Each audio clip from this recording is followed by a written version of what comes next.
예, 오늘 우리에게 주신 말씀은 사도행전 12장 18절에서 25절, 13장 1절에서 3절까지 말씀입니다. 그 가운데 사도행전 12장 23절에서 25절 한 목소리로 합독하도록 하겠습니다. 시작. 헤롯이 영광을 하나님께로 돌리지 아니하므로 주의 사자가 곧 친히 벌레에게 먹혀 죽으니라. 하나님의 말씀은 흥왕하여 더하더라. 바나바와 사울이 부조하는 일을 마치고 마가라 하는 요한을 데리고 예루살렘에서 돌아오니라. 아멘. 오늘은 하나님의 말씀은 흥왕하여 더하더라 라는 말씀으로 박철수 목사님께서 말씀 전해주시겠습니다. 기도하고 말씀 전하도록 하겠습니다. 하나님 아버지, 은혜와 사랑을 감사를 드립니다. 갖가지 일들이 있고 세상이 혼돈스럽고 어디로 갈지 알 수 없는 인생들입니다. 하나님 아버지, 살아 숨쉬는 동안 주님 뜻 안에서 하나 되기를 원합니다. 그런 가정 되기를 원합니다. 이 시간 함께하여 주옵소서. 예수님 이름으로 기도드립니다. 아멘. 아이들에게 부담 주지 마세요. 아이들에게 부담 주시면 안 돼요. 참 저도 이제 여기서부터 하면 안 되겠네요. 저희가 지난주에 말씀 나눴던 게 야고보가 순교를 했고 누구에 의해서? 헤롯에 의해서. 그러니까 헤롯이 야고보를 죽인 거죠. 그리고 베드로도 죽이려고 감옥에 가뒀는데 천사 도움으로 베드로가 탈출을 했죠. 그리고 베드로는 사도행전 12장을 마지막으로 주도권을 넘기고 사라집니다. 물론 이제 뒷부분에 잠깐 나오는데 일단은 사도행전 1장에서 12장까지가 베드로를 중심으로 이야기가 전개됐다면은 사도행전 13장부터는 지금 베드로 역할이 누구한테 바통터치가 된다?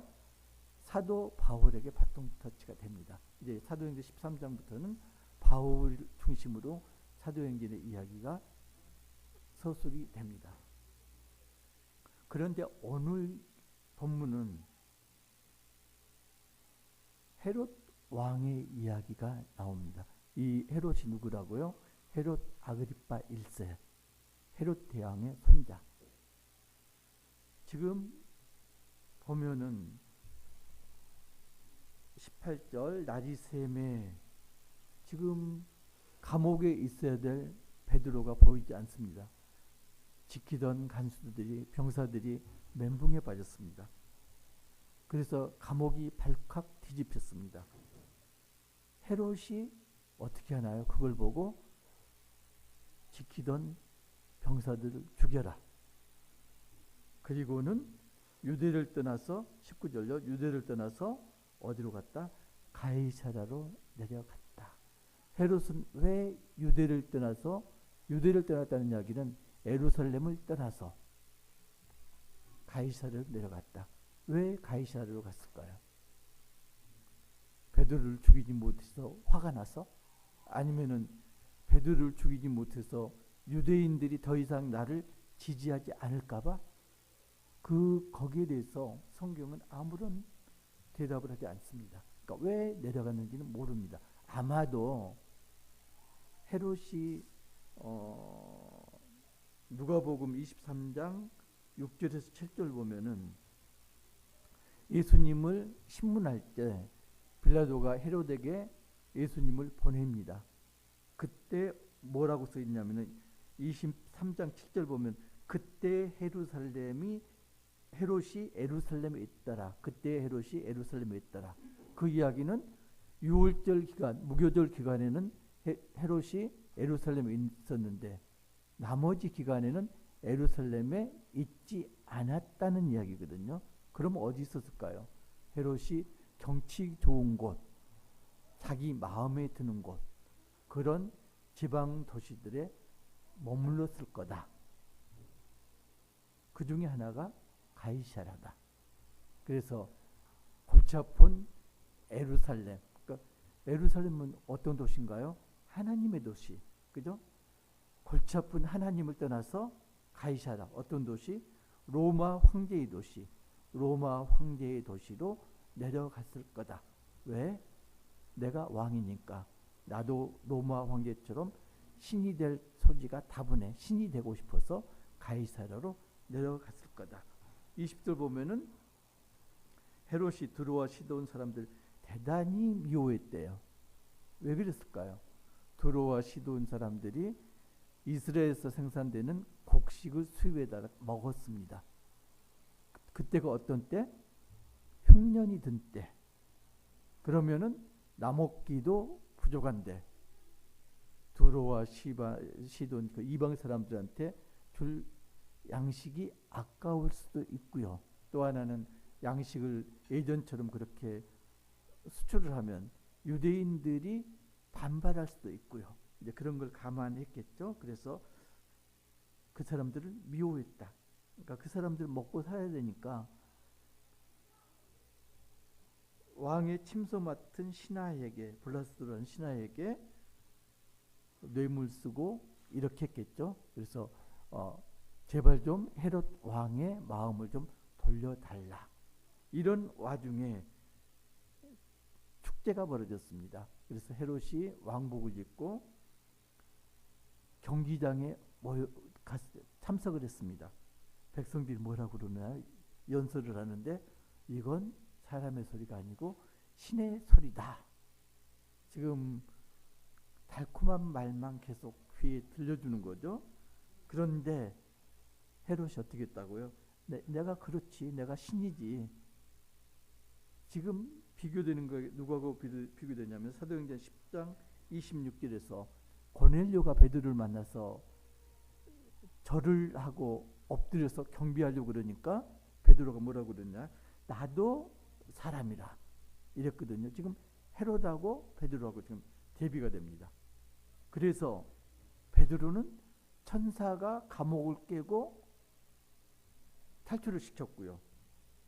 자, 23절 한 목소리로 합독하시겠습니다. 시작. 헤롯이 영광을 하나님께로 돌리지 아니하므로 주의 사자가 곧 친히 벌레에게 먹혀 죽으니라. 베드로는 천사가 목숨을 구했고 반대로 하나님까지 높아지려던 신이 되려고 했던 헤롯은 하나님께서 벌레에게 먹혀 죽게 만들었다. 이게 벌레에게 먹혀서 어떻게 죽었을까요? 피부에서부터 벌레가 파고 들어가서 죽었을까요? 이제 학자들은 아마도 급성 맹장염이었을 거다. 급성 퉁수염이었을 거다. 그런데 그게 터져가지고 이게 이제 요세푸스 기록에 보면은 복통을 앓고 5일 만에 죽었다 그러거든요. 그래서 복막의 모로 번져가지고 죽었을 거다. 이렇게 이야기하는데 우리 최장님은요 똑같은 상황인데 살았어요. 헤롯은 5일 만에 죽었어요. 그죠? 이런 게 이제 대비가 돼요. 왜 최장님은 살았을까? 하나님께서 무슨 목적이 있겠죠? 자, 보면은 이제 24절 보면 하나님의 말씀은 흥왕하여 더하더라. 자, 헤롯이 죽으니까 어떻게 됐다고요? 그동안 스데반 순교로 인해서 예루살렘 교회가 완전히 무너졌잖아요. 믿는 자들이 전부 쫓겨났으니까. 그런데 예루살렘 교회가 흥왕해졌더라. 이게 뭐하고 같나요? 창세기 보시면은 창세기 1장 26절에서 28절 보면은 하나님께서 명령하시죠. 땅에 충만하라. 번성하여 땅에 충만하자. 두 번째가 땅을 정복하라. 세 번째가 땅을 다스리라. 그죠? 땅에 충만하고 그리고 땅을 정복하고 땅을 다스려라. 그런데 땅이 어떤 존재인가요? 땅은 누가 지배하는 곳? 사탄이 지배하는 곳.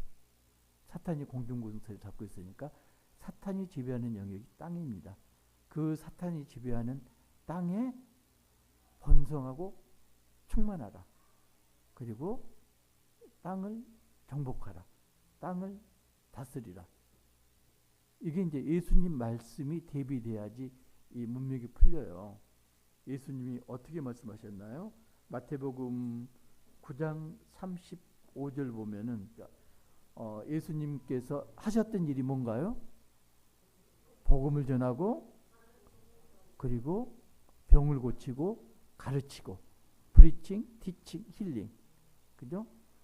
그러니까 번성하여 땅에 충만하라.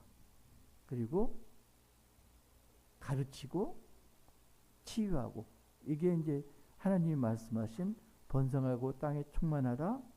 땅을 정복하라. 그리고 땅을 다스리라. 그 총과 칼로 다스리라는 얘기가 아니고요.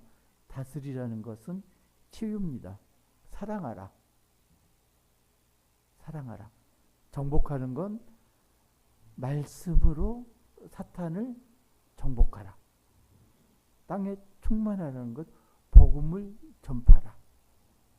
이게 이제 둘이 하나님 말씀하신 거, 예수님이 보충 설명하신 거. 그래서 하나님 말씀이 흥황하였더라. 그러면 지금 복음이 예루살렘에 전파가 된 겁니다. 그래서 이게 재밌는 게요. 지금 보면은 그 다음 구절 보면은 바나바와 사울이 부조하는 일을 마치고 마가라는 요한을 데리고 예루살렘으로 돌아온지라. 바나바와 사울이 예루살렘에 왜 갔나요? 안디옥 교회에서 예루살렘 교회가 흉년이 들어가지고 고통을 겪고 있으니까 구제연금을 거둬가지고 바나바와 사울이 예루살렘 교회를 방문한 거죠. 예루살렘 교회를 방문하는 동안 지금 일어났던 일입니다. 그러니까 이게 봉투 기법 그러잖아요. 샌드위치 기법. 앞뒤에가 부조로 올라갔고 부조를 마치고 내려왔다 사이에 지금 에피소드가 끼어 있는 겁니다. 그 에피소드는 또 샌드위치 기법으로 되어 있습니다. 야고보가 헤롯에게 죽었다. 헤롯이 벌레에게 먹혀 죽었다. 그 사이에 뭐가 있나요? 천사가 베드로를 구출했다. 사이에 있습니다. 그러니까 예루살렘 구제헌금 주는 거하고 돌아온 거 사이에 지금 야고보, 베드로 그리고 헤롯의 에피소드가 들어가 있고요. 그 중심에 있는 게 베드로가 천사에 구출되는 거. 이렇게 지금 구조가 되어 있습니다. 13절 보면요. 안디옥 교회 일을 이야기하고 있습니다. 교사들이 있는데 바나바 그리고 니게르라는 게 느그로 흑인을 이야기하죠. 시므온. 그래서 이거 혹자는 그렇게 이야기를 합니다. 니게르라는 시므온이 예수님의 십자가를 대신 진 구레네 사람 시몬이 아닌가 이렇게 이제 추측하기도 합니다. 그 다음에 구레네 사람 루기오, 분봉왕 헤롯. 이 헤롯은 누구일까요? 헤롯 아그리파 1세가 아니고 그 이전에 헤롯 누구죠? 안디바. 요한을 죽이고 예수님을 신문한 헤롯 안디바. 그리고 이제 유모를 뒀는데 그 유모 아들이 마나엔. 그러니까 재밌는 게요. 한 여인의 젖을 동시에 같은 젖을 먹고 자랐어요. 헤롯은 유모의 젖을 먹고 자랐고 마나엔은 자기 엄마 젖을 먹고 자랐고 똑같은 젖을 먹고 자랐는데 한 사람은 예수님의 주의 대적자가 됐고 한 사람은 예수 그리스도를 따르는 지도자가 됐고 그리고 사울까지가 안디옥 교회의 중심 인물들입니다. 그래서 지금 금식하면서 기도합니다. 그때 성령께서 말씀하십니다. 내가 불러 시키는 일을 위하여 바나바와 사울을 따로 세우라. 재밌는 게요. 금식에서 성령께서 응답을 하셨습니다. 뭐라고요? 바나바와 사울을 따로 세우라. 근데 안디옥 교회가 바나바와 사울을 따로 바로 세웁니까? 3절 보면 다시 금식 기도합니다. 금식 기도하고 성령의 음성 메시지 응답을 받았습니다. 그런데 다시 금식 기도하고 그 다음에야 두 사람에게 안수하여서 선교사로 파송합니다. 왜 그랬을까요? 안디옥 교회가 어떤 교회? 지금 개척교회입니다. 그죠? 그리고 바나바와 사울이 누구? 개척교회를 목회하고 있는 목회자입니다. 그러니까 예를 들어서 지금 우리도 개척교회잖아요. 기도했어. 성령께서 대답하셨어. 박 목사와 여 목사를 선교사로 세워라. 어떻게 하실래요? 그러면은 첫 번째, 박 목사는 나이가 많아서 선교사 감당이 안 돼. 여 목사를 보내야 된다. 첫 번째. 두 번째, 여 목사는 박 목사가 없더라도 충분히 그 빈자리를 메꿀 수 있어. 그래서 박 목사를 보내야 돼. 두 번째. 세 번째는 우리가 개척교회이기 때문에 박 목사나 여 목사 전부 필요합니다. 보낼 수가 없어요. 네 번째, 두 사람 다 보내줘 뭐. 자, 1번, 2번, 3번, 4번 여기서 몇 번? 몇 번? 4번 택하시면은 저희 여러분들이 나나 여목사를 사랑하지 않는 거예요. 지금 그런 상황이에요. 근데 안디옥 교회가 어떻게 했다? 두 사람 다 선교사를 세워서 안수하고 파송을 했다. 얼마나 대단한 일이에요. 그잖아요. 개척교회예요. 그 중추가 되는 목회자들을 쏙 뽑아가지고 지금 선교사로 파송합니다. 이게 지금 뭐라고요? 금식하고 기도하는 게 목적이 뭐라고요? 내 뜻대로 하기 위해서 금식 기도한 게 아니고요. 성령의 음성에 순종하기 위해서 금식 기도한 겁니다. 제가 어제가 3.1절이었는데 3.1절 뉴스를 보면서 가슴이 무너져 내렸습니다. 한쪽은 찬성, 한쪽은 반대.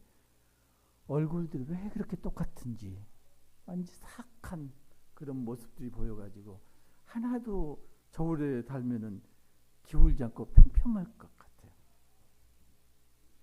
지금 상황이 어떤 상황이냐면요. 1945년 해방 직후의 상황이 지금 상황이에요. 아주 혼란되고 이렇게 좌우로 나눠져 가지고 극심한 혼란기. 그때 정당이 몇 개 있는지 아세요? 200 몇 개인가 정당이 있었어요. 완전히 한민족이 아니고 백민족이었어요. 이런 상황. 그러니까 정당을 마음만 맞으면 두세 사람이 모여서 두세 사람이 모이면 증인인데 두세 사람이 모여서 정당을 만들었던 그런 상황이 지금 상황이에요. 똑같아요. 다른 게 뭐다? 극우, 극좌로 나눠져 버린 거. 중도가 지금 없어져 버렸어요. 정말로 가슴 아팠는데 왜 이랬을 건가? 답이 나옵니다.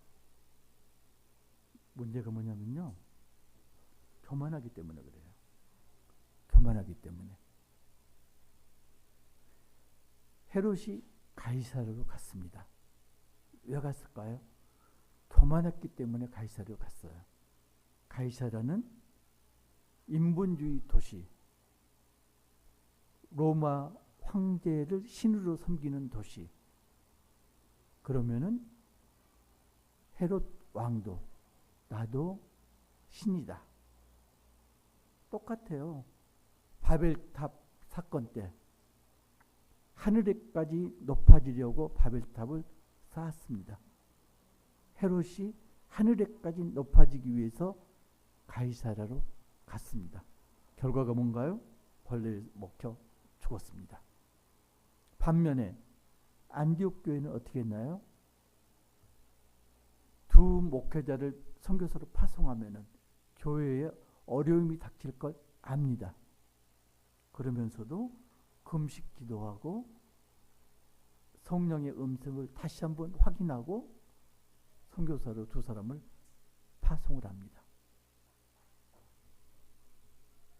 금식 기도했다고 전부 그렇게 하잖아요.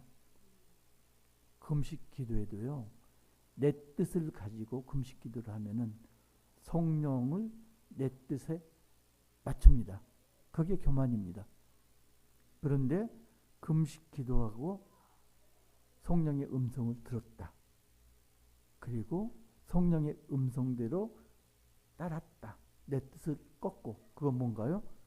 성령의 음성에 순종한 겁니다. 겸손한 겁니다. 교만하면요, 아무리 금식 기도에 응답을 받아도 그걸 어떻게 한다? 내 뜻에 맞춘다. 그래서 파송해야 되는 줄은 알겠는데요, 두 사람 중에 한 사람을 보내면 안 될까요? 아니면은 지금 개척교회인데 우리 교회 깨지라고요? 다른 길을 알려주시죠. 이렇게 되는 거죠. 겸손하면요, 성령의 음성이 들리고요, 교만하면은 성령의 음성을 내 뜻에 맞춥니다. 우리가 윤석열이 자꾸 정죄하는데 여러분은 교만하지 않나요? 나는 교만하다고 맨날 이야기하는데 여러분은 교만하지 않나요? 내가 교만한지 겸손한지 알려면은 어떻게 하면 알 수가 있을까? 나는 몰라요. 아니, 나는 알지. 딴 사람이 모르지. 내가 정말로 아마 그 주연상 받은 배우들 그렇게 연기를 잘해가지고 내가 교만하다는 건 나만 알고 다른 사람은 아무도 몰라. 내가 교만하다는 건 대한민국의 1급 비밀이야. 내가 그렇게 살았다니까요. 내가 교만한 건 나 외에는 아무도 몰라. 근데 나는 알아. 어떻게 알 수가 있을까요? 내가 가이사랴에서 사는지 아니면은 안디옥에서 사는지 보면은 내가 교만한지 아닌지 알 수가 있습니다. 그러면은 가이사랴는 어디고 안디옥은 어딜까요? 가이사랴는 여기가 가이사랴예요. 머리로 사느냐? 안디옥은요, 가슴입니다. 가슴에 사는가? 내가 말하는 게 머리에서 나와서 말을 하느냐, 가슴에서 나온 말을 하느냐, 그걸 보면은 내가 교만한지 아니면 내가 겸손한지를 알 수가 있습니다. 울며 불며 날마다 새벽 기도를 한다고요? 그런데 성령의 음성에 순종하는지 아닌지 그건 뭘 보면 안다고요? 내가 여전히 가이사랴에 살아가지고 내 뜻을 고집한다면은 나는 교만한 거예요. 그런데 내가 기도하고 성령께서 말씀하실 때 그대로 순종한다면 나는 안디옥에 사는 겸손한 사람입니다. 빌립보서 보면요, 2장 6절에서 8절 찾으셨나요? 제가 읽을게요. 그는 근본 하나님의 본체시나 하나님과 동등됨을 취할 것으로 여기지 아니하시고 오히려 자기를 비워 종의 형체를 가지사 사람들과 같이 되셨고 사람의 모양으로 나타나사 자기를 낮추시고 죽기까지 복종하셨으니 곧 십자가에 죽으십니다. 겸손의 표본이 누구라고요? 모델이 예수님. 그러니까 우리가 겸손해지지 않으면은 우리는 여전히 어디에 살고 있다? 안디옥이 아니라 가이사랴에 깊이 뿌리를 내리고 있다. 뽑히지 않을 만큼 깊이 뿌리를 내리고 있다. 그 뿌리가 뽑히려면 어떻게 해야 되나요? 미풍이 불어서는 뽑히지 않습니다. 정말로 역대급 태풍이 불어서 나무가 쓰러져야지 뿌리가 뽑힙니다. 그 다음에야 가이사를 떠나서 안디옥에 정착할 수가 있습니다. 겸손하세요? 자신이 겸손하다고 여기세요? 그러면은 안디옥에 살고 계시는 거예요. 근데 아닌 것 같아요. 안디옥에 산다면은 성령 충만해서 성령이 지시하는 대로 순종하거든요. 하나님께서 말씀하실 때 몇 가지 방법을 통해서 말씀하신다고요? 가장 대부분 말씀하시는 게 성경 말씀을 통해서 우리가 응답하시고요. 두 번째는 설교를 통해서 말씀하시고, 세 번째는 공동체를 통해서 말씀하시고요. 네 번째는 내가 아는 사람, 알지 못하는 사람, 세상을 통해서도 말씀을 하시고요. 그리고 자연을 통해서도 우리에게 말씀을 하시죠. 내가 정말로 성령 충만하고 겸손하다면 그걸 좀 캐치할 수가 있습니다. 그런데 내가 여전히 가이사랴에 굳게 뿌리를 내리고 있다면 아무리 말씀을 읽어도, 아무리 설교를 들어도, 아무리 공동체 생활을 해도, 아무리 세상 사람들이 손가락질해도, 아무리 자연이 부르짖어도 여전히 어떻게 한다? 내 뜻을 고집하는 그런 교만한 사람이다. 빌립보서 2장 8절 한 몫으로 읽고 말씀을 마치고 하겠습니다. 시작. 사람의 모양으로 나타나사 자기를 낮추시고 죽기까지 복종하셨으니 곧 십자가에 죽으심이라.